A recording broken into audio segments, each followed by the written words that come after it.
नमस्कार दोस्तों, स्वागत है आपका मेरे चैनल कॉमिक्स लाइफ में। शुरू करते हैं मनोज कॉमिक्स की एक और मज़ेदार कॉमिक्स, यक्ष लोक की राजकुमारी पार्ट 2। कुछ देर बाद ही शिवम कालीनाथ के सामने उपस्थित था। कालीनाथ को अपने रूप में देख राजा शिवम चौंका। कौन हो तुम? तुमने मेरा रूप क्यों धरा हुआ है? मैं इस देश का राजा शिवम हूँ, लेकिन अपने आप को इस देश का राजा कहने वाले तुम कौन हो? मैं इस देश का असली राजा हूँ, तुम कोई बहरूपीय लगते हो। मैं महारानी कनकलता को उठाकर अभी पूछता हूँ कि इस देश का राजा कौन है, मैं या तुम? कहकर शिवम बेहोश महारानी की ओर बढ़ा। यह देखकर कालीनाथ ने उससे कहा, बेचारी बेहोश महारानी भला तुम्हारी बात का क्या जवाब देगी? क्या महारानी बेहोश है? लेकिन क्यों? बेचारी महारानी के एकमात्र पुत्र रूपम को शेर फाड़कर खा गया है। इसी सदमे से महारानी बेहोश है। कौन कहता है कि युवराज रूपम को शेर ने फाड़ डाला है? यह सूचना हमने महारानी कनकलता को दी है। कान खोलकर मेरी बात ध्यान से सुन लो। मैं जानता हूँ कि इस देश के असली राजा तुम ही हो, लेकिन अब इस देश का राजा मैं हूँ। अतः मेरी सलाह है कि तुम चुपचाप इस महल से तो क्या, इस राज्य से भी दूर चले जाओ, वरना मैं तुम्हें मौत के घाट उतार दूंगा। ओह, तुमने तो मेरे विरुद्ध बहुत गहरा षड्यंत्र रचा है, लेकिन मुझे यह तो बता दो कि तुम हो कौन? तो सुनो, मैं असल में जादूगर कालीनाथ हूँ। तुम्हारा रूप धरकर मैं अब अपना बाकी जीवन सुख और ऐश्वर्य से गुजारना चाहता हूँ। ओह, तो यह तुम हो विश्वासघाती? शिवम, ऊंची आवाज में नहीं बोलो, वरना उसका अंजाम बहुत बुरा होगा। जाओ यहाँ से, चुपचाप दूर कहीं दूर चले जाओ। अब तुम नहीं, हम यहाँ के राजा हैं। यह सुनकर शिवम भौचक्का सा खड़ा रह गया। राजा शिवम, इस समय तू यक्ष के श्राप द्वारा ग्रस्त है, इसलिए तेरे सितारे गर्दिश में हैं। अतः इस समय तू चुपचाप यहाँ से निकल जा, इसी में तेरी भलाई है। शिवम ने एक दृष्टि बेहोश पड़ी महारानी पर डाली, फिर कक्ष से बाहर निकल गया। जैसे ही वह राजमहल के द्वार पर पहुंचा, क्यों नंगे महाराज, अपना राजमहल छोड़कर कहाँ जा रहे हो? शिवम ने उन दोनों की बात का कोई जवाब नहीं दिया और चुपचाप आगे बढ़ गया। दूसरी ओर एक बूढ़ा कुम्हार रामदीन सरोवर की काली मिट्टी लेने वन में उस सरोवर के पास पहुंचा, जहां रूपम बेहोश पड़ा था। रूपम को देखकर वह चौंका। कौन है ये युवक? इस सुनसान वन में यह कैसे बेहोश पड़ा है? रामदीन ने बेहोश रूपम के मुंह पर पानी के छींटे मारे तो उसे होश आ गया। लगता है इसे होश आ रहा है। जैसे ही उसे होश आया, उसने अपनी आंखें खोली। बेटा, कौन हो तुम? मुझे कुछ याद नहीं कि मैं कौन हूँ। दरअसल यक्ष के श्राप के प्रभाव के कारण रूपम अपनी याददाश्त खो बैठा था। इधर रूपम की बात सुनकर बूढ़ा रामदीन सोच में पड़ गया। लगता है इस युवक के दिमाग पर कोई आघात हुआ है, जिसके कारण यह अपनी याददाश्त खो बैठा है। रूपम बेचैनी से पहलू बदलने लगा। यह देख रामदीन ने पूछा, बेटा, जब तुम्हें कुछ याद नहीं है तो अब जाओगे कहाँ? पता नहीं बाबा, जहाँ भगवान ले जाएगा वहीं चला जाऊंगा। यह सुनकर रामदीन ने उससे कहा, बेटा, मेरे कोई संतान नहीं है। मैं कुम्हार हूँ। काली मिट्टी की मूर्तियाँ बनाकर अपना और अपनी पत्नी का पेट पालता हूँ। यदि तुम चाहो तो मेरे साथ चल सकते हो। मैं और मेरी पत्नी तुम्हें अपने बेटे की तरह रखेंगे। अच्छा बाबा। तब बूढ़े रामदीन ने सरोवर के किनारे की काली मिट्टी खोदी और उसकी गठरी बांध ली। लाओ बाबा, इसे मेरे सिर पर रख दो, इसे मैं लेकर चलूंगा। हाँ बेटा, अब तुम्हें ही तो इस बूढ़े का सहारा बनना है। कहते हुए बूढ़े रामदीन ने मिट्टी की गठरी उठाकर रूपम के सिर पर रख दी। तब बूढ़ा आगे आगे और रूपम उसके पीछे पीछे चलने लगा। दूसरी ओर दर दर भटकता हुआ शिवम किसी दूसरे राज्य में पहुंचा। बड़ी भूख लगी है, लगता है भीख मांगकर पेट की भूख बुझानी पड़ेगी। मन में यह सोचकर शिवम एक घर के बाहर रुककर उसके गृह स्वामी से बोला, मैं बहुत दिनों से भूखा हूँ, क्या खाने को भोजन मिलेगा? हाँ हाँ, क्यों नहीं, तुम यहाँ बैठो, मैं अभी अंदर से तुम्हारे लिए भोजन लाता हूँ। शिवम को बाहर बैठाकर गृह स्वामी घर के अंदर चला गया। फिर गृह स्वामी ने बड़े प्रेम से शिवम को भोजन करवाया। जब शिवम भोजन करके वहां से जाने लगा तो गृह स्वामी उसे कुछ वस्त्र देता हुआ बोला, भाई, कुछ दिनों बाद सर्दी का मौसम आने वाला है। लो, यह वस्त्र तुम्हारे पहनने के काम आएंगे। बहुत बहुत धन्यवाद मेरे भाई। उधर बूढ़ा कुम्हार रामदीन रूपम को साथ लेकर अपने घर पहुंचा तो उसकी पत्नी रामकली ने उससे पूछा, कौन है ये? रामकली, आज से यह हमारा और तुम्हारा बेटा है। मैंने इसका नाम श्यामदीन रखा है। कहकर रामदीन ने रूपम के मिलने की घटना विस्तार पूर्वक रामकली को बताई। पति से रूपम के बारे में जानकर रामकली ने उससे कहा, बेटा श्यामदीन, तुम्हारे बारे में जानकर मुझे बहुत दुख हुआ है, लेकिन फिक्र न करो, यहाँ रहकर तुम्हें कोई दुख नहीं होगा। तुम्हारे रूप में हमें एक बेटा मिल गया है। बस उसी दिन से रूपम श्यामदीन बनकर उनके पास रहने लगा।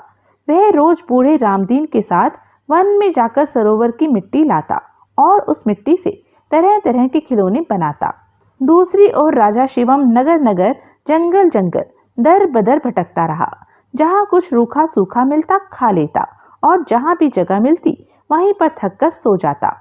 इस प्रकार धीरे धीरे पूरे 5 वर्ष व्यतीत हो गए। अब श्यामदीन बना रूपम पूरी तरह से मूर्ति कला में पारंगत हो गया था। बूढ़ा रामदीन और उसकी पत्नी रामकली दोनों ही बेटे की तरह उसे चाहते थे। एक दिन रामदीन ने उससे कहा, बेटा श्यामदीन, अब तुम विवाह के योग्य हो गए हो। पड़ोस का शंभू कुम्हार बहुत दिनों से अपनी बेटी माला का विवाह तुमसे करने को कह रहा है। तुम्हारी इस बारे में क्या राय है? रामदीन की बात सुनकर श्यामदीन चौंका। यह तुम क्या कह रहे हो बापू? मैं भला शंभू कुम्हार की कानी व काली कलुटी लड़की से शादी करूंगा? नहीं, इससे तो मैं कुंवारा ही रहना पसंद करूंगा। बेटा, ऐसा नहीं कहते हैं। माला काली व कानी सही, पर स्वभाव की बड़ी अच्छी है। तुम्हें उससे विवाह करके दुख नहीं, सुख ही मिलेगा। अपने बापू की बात मान लो। नहीं मान नहीं, आप और बापू मुझे और कोई भी आदेश दे, मैं उसे पूरा करने को तैयार हूँ, लेकिन माला से विवाह कभी भी नहीं करूंगा। मैं तो किसी सुंदर लड़की के साथ विवाह करूंगा। रामदीन और रामकली ने उसे बहुत समझाया, पर श्यामदीन अपनी जिद पर ही अड़ा रहा। तब खींचकर रामदीन ने उससे कहा, श्यामदीन, लगता है तुम्हारा दिमाग इन दिनों 7वें आसमान पर उड़ रहा है। न तुम्हारी जात का पता, न बिरादरी का, फिर भी अकड़ इतनी दिखा रहे हो जैसे माला से विवाह न करके यक्षलोक की राजकुमारी फूल नदी को ब्याह कर लाओगे। रामदीन की बात सुनकर श्यामदीन को भी गुस्सा आ गया। ठीक है बापू, अब जब तक मैं यक्षलोक की राजकुमारी फूल नदी को ब्याह कर नहीं लाऊंगा, चैन से नहीं बैठूंगा। जा जा, बड़ा आया फूल नदी से विवाह करने वाला। तब गुस्से में भरा श्यामदीन उठा और घर से बाहर निकल गया। क्रोध में भरा वह चलता गया। अंत में एक जंगल में पहुंचा। वहां उसे एक महात्मा मिले। बेटा, तू कौन है और इस जंगल में क्यों घूम रहा है? तब श्यामदीन ने अपने बारे में उस महात्मा को बताया। श्यामदीन की बात सुनकर महात्मा ने उससे कहा, तो बेटा, तू यक्षलोक की राजकुमारी फूल नदी से विवाह करना चाहता है? हाँ बाबा, मेरे माँ बापू ने मुझे इस बात की चेतावनी दी है कि मैं फूल नदी से ब्याह नहीं कर सकता हूँ। अतः अब जैसे भी हो, मैं अपनी जान पर खेलकर भी फूल नदी से ब्याह करूंगा। बेटा, तेरी साहस भरी बातें सुनकर मुझे खुशी हुई है। तू अवश्य ही फूल नदी को ब्याह कर लाएगा। लेकिन बाबा, मेरी राह में एक अड़चन है। मैं यक्षलोक जाने का रास्ता नहीं जानता। क्या आप बता सकते हैं कि मैं यक्षलोक कैसे जा सकता हूँ? बेटा, मैं तुझे पल भर में ही यक्षलोक पहुंचा दूंगा। बस तू अपनी आंखें बंद कर ले। एक क्षण बाद जब तू अपनी आंखें खोलेगा तो अपने आप को यक्षलोक के राजा यक्षसेन के दरबार में खड़ा पाएगा। ओह, तब तो मैं अभी अपनी आंखें बंद कर लेता हूँ। कहकर श्यामदीन ने अपनी आंखें बंद कर ली। एक क्षण बाद जब उसने अपनी आंखें खोली तो अपने आप को सचमुच ही यक्षसेन के दरबार में खड़ा हुआ पाया। यक्षसेन उससे गरजता हुआ बोला, कौन हो तुम? महाराज, मैं पृथ्वी लोक का वासी श्यामदीन कुम्हार हूँ और तुम्हारी बेटी फूल नदी से विवाह करने के उद्देश्य से यहाँ आया हूँ। यह सुनकर यक्षसेन चौंका। क्या तुम मेरी बेटी फूल नदी से शादी करने आए हो? जी हाँ महाराज। श्यामदीन, राजकुमारी फूल नदी से विवाह करना उतना आसान नहीं है जितना कि तुम सोच रहे हो। उसके साथ वही युवक विवाह कर सकता है जो हमारे उद्यान में खड़े एक स्तंभ को बिना हाथ लगाए गिराएगा। बोलो, क्या तुम ऐसा कर सकते हो? महाराज, क्या आप मुझे वह स्तंभ दिखाने का कष्ट करेंगे? तब यक्षसेन श्यामदीन को साथ लेकर अपने महल के उद्यान में पहुंचा। यही वह स्तंभ है जिसे तुम्हें बिना हाथ लगाए गिराना है। श्यामदीन ने आगे बढ़कर स्तंभ को गौर से देखा, फिर समीप के एक वृक्ष से पत्तों वाली एक टहनी तोड़ी। उसने टहनी को सरोवर के पानी में डुबोकर स्तंभ पर फिराया। तत्पश्चात वह उस टहनी के पत्ते तोड़कर चबाने लगा। यक्षसेन उत्सुकता से उसकी सारी कार्यवाही देख रहा था। जब श्यामदीन पत्ते चबा चुका तो यक्षसेन हंसकर उससे बोला, मैंने तुम्हें टहनी के पत्ते चबाने को नहीं बल्कि इस स्तंभ को बिना हाथ लगाए गिराने को कहा था। महाराज, आप मुझे एक खाली घड़ा मंगवा दीजिए। तुरंत ही श्यामदीन के लिए एक मटका राजमहल से मंगवाया गया। अब देखिए महाराज, मेरी करामात, मैं किस प्रकार इस स्तंभ को बिना हाथ लगाए गिराता हूँ। कहकर श्यामदीन घड़े को लेकर सरोवर की ओर चल दिया। पता नहीं यह युवक अब क्या करने वाला है। श्यामदीन ने सरोवर में घड़ा डुबोया और घड़े में पानी भरकर स्तंभ के पास आया और घड़े का पानी स्तंभ पर डाल दिया। श्यामदीन सारा दिन यही कार्य करता रहा। वह सरोवर में से घड़ा भरकर लाता और उसके पानी को स्तंभ पर डाल देता। शाम होते होते स्तंभ पूरी तरह गलकर बह गया। यह देखकर यक्षसेन खुश हो उठा। बेटे श्यामदीन, तुम बहुत बुद्धिमान और चतुर हो। मुझे केवल एक बात बता दो कि स्तंभ को गलाने का रहस्य तुमको किसने बताया था? किसी ने नहीं महाराज, स्वयं स्तंभ ने ही अपने गलाने का रहस्य मुझे बताया था। स्वयं स्तंभ ने? हाँ महाराज, यह स्तंभ ईंट पत्थर का नहीं बल्कि नमक के ठोस टुकड़ों से बना था। उसकी गंध से ही मुझे इस बात की शंका हो गई थी। उस शंका का निवारण करने के लिए ही मैंने पानी से भीगी टहनी उस पर फिराई थी। तत्पश्चात टहनी के पत्ते चबाए। पत्ते नमकीन थे। बस मैं समझ गया कि स्तंभ हाथ लगाए बिना ही गल जाएगा। मान गए श्यामदीन, तुम बहुत चतुर हो। यक्षसेन ने जैसे ही श्यामदीन को स्पर्श किया, उसकी भूली हुई याददाश्त वापस आ गई। महाराज, मैं श्यामदीन नहीं, गंध देश का युवराज रूपम हूँ। हम इस बात को भी जानते हैं बेटे, हमसे कोई भी बात नहीं छिपी है। हम सहर्ष ही तुम्हें अपना दामाद बनाने के लिए तैयार हैं। कल राजकुमारी फूल नदे से तुम्हारा पाणी गृह संस्कार होगा। जैसा आपका आदेश महाराज। दूसरे दिन ही युवराज रूपम और यक्षलोक की राजकुमारी फूल नदी का विवाह धूमधाम से हो गया। विवाह के पश्चात यक्षसेन ने रूपम से कहा, बेटा रूपम, अपनी याददाश्त वापस आते ही तुम इस बात को तो भूल ही गए कि एक बूढ़े कुम्हार रामदीन ने संकट के समय में तुम्हारा साथ दिया था। बूढ़े कुम्हार रामदीन ने मेरा साथ दिया था। मुझे तो कुछ भी याद नहीं आ रहा है कि रामदीन कौन है। तब यक्षसेन ने रामदीन के बारे में विस्तार पूर्वक युवराज रूपम को बताया। रूपम को सारी बात बता देने के पश्चात यक्षसेन ने आगे कहा, युवराज रूपम, रामदीन कुम्हार ने तुम्हारे साथ बहुत भलाई की है। पूरे 5 वर्ष तक उसने और उसकी पत्नी ने तुम्हें अपने बेटे की तरह पाला है। उनका उपकार तुम कभी नहीं भूलना। पिताजी महाराज, आप ठीक कह रहे हैं। रामदीन कुम्हार और उसकी पत्नी रामकली ने मेरे ऊपर बहुत उपकार किया है। यक्षलोक से सीधा मैं पहले रामदीन कुम्हार के पास जाऊंगा, तत्पश्चात ही गंध देश जाऊंगा। तुम्हारा यह निर्णय सर्वथा उचित है युवराज रूपम। सहसा रूपम को कुछ याद आया। उसने यक्षसेन से कहा, महाराज, आप तो सब कुछ जानते हैं। आप मेरे असली माता पिता के बारे में भी तो कुछ बताइए। मेरी याद में तो वे लोग बहुत दुखी होंगे।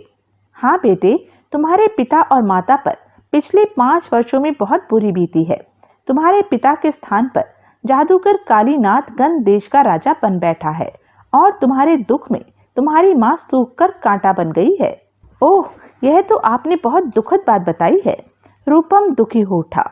रूपम की दशा देखकर यक्षसेन ने उसे समझाया, बेटा रूपम, दुखी न हो। यह सब यक्ष की श्राप के कारण हुआ है। अब जबकि तुम दोनों श्राप मुक्त हो गए हो, तो तुम्हारे पिता कालीनाथ को मौत की घाट उतारकर गंध देश की राजगद्दी पर पुनः अपना कब्जा कर लेंगे। तुम्हारे वहां पहुंचने तक वहां की स्थिति पलट चुकी होगी। यह सुनकर रूपम को कुछ संतोष हुआ। कुछ दिन आनंद पूर्वक यक्षलोक में बिताने के बाद एक दिन रूपम राजा यक्षसेन से बोला, पिताजी महाराज, अब मैं पृथ्वी लोक पर वापस जाना चाहता हूँ। बेटा, तुम्हें वापस भेजने का मन तो नहीं कर रहा है, लेकिन इसके अलावा कोई रास्ता भी तो नहीं है। तब यक्षसेन से विदा लेकर रूपम राजकुमारी फूल नदी के साथ रथ में बैठकर पृथ्वी लोक की ओर चल दिया।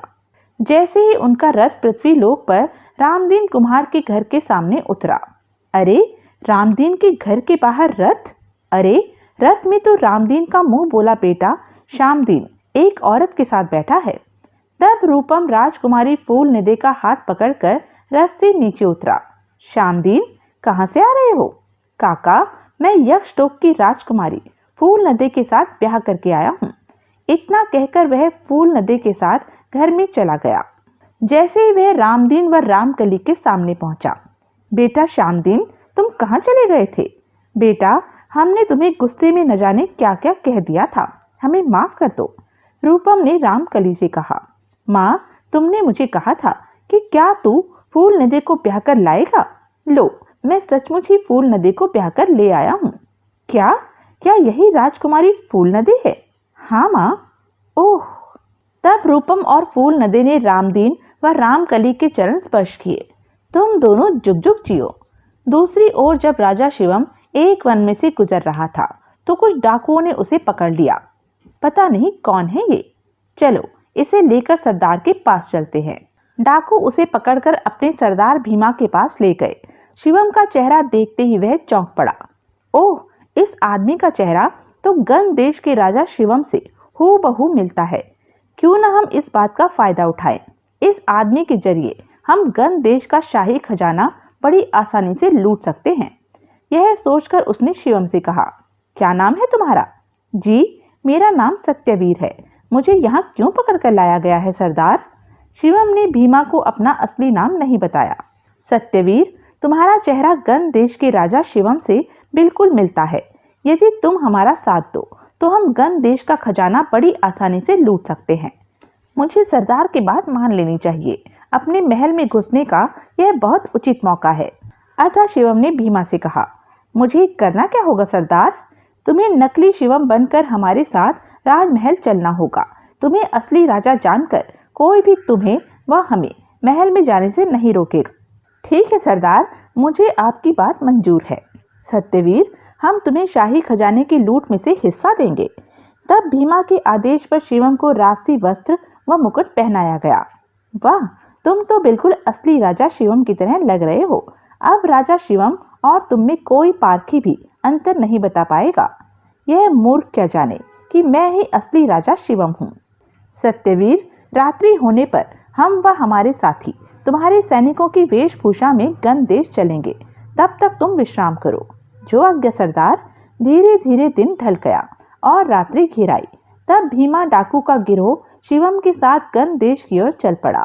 जैसे ही वे लोग गंग देश के राजमहल के बाहर पहुंचे, पहरेदार शिवम को देखकर चौंक पड़े। महाराज, आप इस समय कहां से आ रहे हैं? यह समय तो आपके विश्राम करने का है। हम सैनिकों के साथ राज्य का भ्रमण करने के लिए गए थे। इतना कहकर शिवम सैनिक वेशधारी डाकुओं के साथ महल में घुस गया। शिवम को राजा समझकर किसी ने भी नहीं रोका।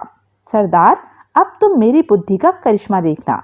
वह तो हम देख ही रहे हैं सत्यवीर। तुम्हारे कारण हम बेरोक टोक महल में घुस आए हैं, कहकर भीमा हंस पड़ा। इस तरह वे बिना रोक टोक राजमहल के उस भाग में पहुंच गए जहां खजाना था। वहां पहुंचकर शिवम खजाने के रक्षक से बोला, हमें पता चला है कि डाकू भीमा खजाना लूटने के लिए पूरी शक्ति के साथ राजमहल पर आक्रमण करने वाला है। इसलिए हम इस खजाने को दूसरे स्थान पर ले जाना चाहते हैं ताकि खजाना भीमा डाकू के गिरोह के हाथों न पड़ सके। यह काम मेरे साथ आए ये सैनिक करेंगे। लाओ, खजाने की चाबी हमें दे दो। जो आज्ञा महाराज।